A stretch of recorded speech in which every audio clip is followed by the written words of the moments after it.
এক জিনিস খেতে খেতে বিরক্ত হয়ে যাচ্ছি, আর ভালো লাগছে না, মুখের রুচি একদম নষ্ট হয়ে গেছে। বাহিরে যেহেতু প্রচণ্ড গরম, এজন্য মাঝে মাঝে একটু ইউনিক কিছু রান্না করে খেতে ভালো লাগে। তো আজকে আমি হচ্ছে ধুন্দলের তরকারি নিয়েছি, ধুন্দল তরকারি রান্না করব। সবসময় তো মাছ মাংস রান্না করি, আজকে একটু সবজি রান্না করব।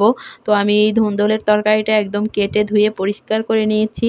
তারপর হচ্ছে আমি একটু ফ্রাই প্যানে পেঁয়াজ কুচানো দিয়ে দিয়েছি আধা কাপ পরিমাণে। তো পেঁয়াজটা একটু হালকা পরিমাণে ভাজবো, একদম বাদামি করে ভাজবো না। হালকা একটু ভাজা হয়ে গেলে আমি হচ্ছে বড় বড় চিংড়ি মাছ নিয়েছি, চিংড়ি মাছ আর কাঁচামরিচগুলো ধুয়ে রাখছি, ওগুলো হচ্ছে দিয়ে একটু ভাজবো। চিংড়ি মাছগুলো একটু লাল টাইপের যখন হয়ে আসবে ভাজা, তখন হচ্ছে আমি একটু আদা বাটা, একটু রসুন বাটা, একটু জিরা বাটা দিয়ে দেব। তো এই তো তারপর হচ্ছে আমি হচ্ছে মশলাটা ভালোভাবে কষাতে থাকবো। 2 থেকে 3 মিনিটের মতো কষিয়ে একটু হালকা পরিমাণে একটু ঝোল দিয়ে দেব। তো এই তো আমার হচ্ছে কষানো হয়ে গেছে। এখন হচ্ছে অল্প পরিমাণে আমি ঝোল দিয়ে দিয়েছি।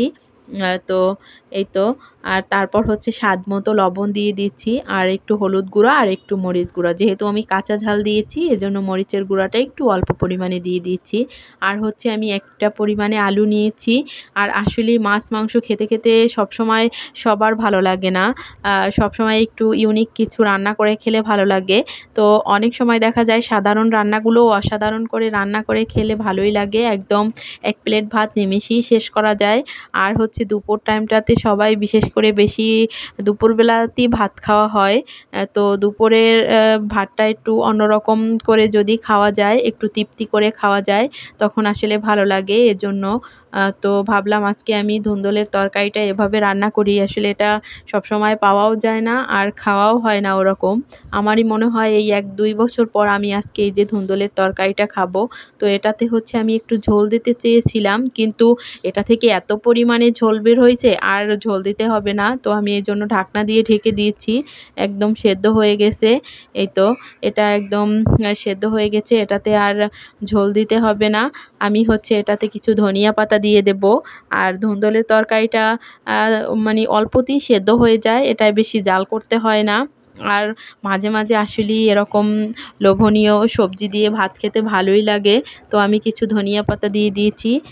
এটা দিয়ে আমি হচ্ছে 2-3 মিনিটের মতো জাল করব। জাল করা হয়ে গেলে আমি হচ্ছে চুলাটা বন্ধ করে দেব। আর পুরো ভিডিওটা না টেনে দেখবেন, ভালো লাগলে অবশ্যই লাইক কমেন্ট শেয়ার করে পাশে থাকবেন।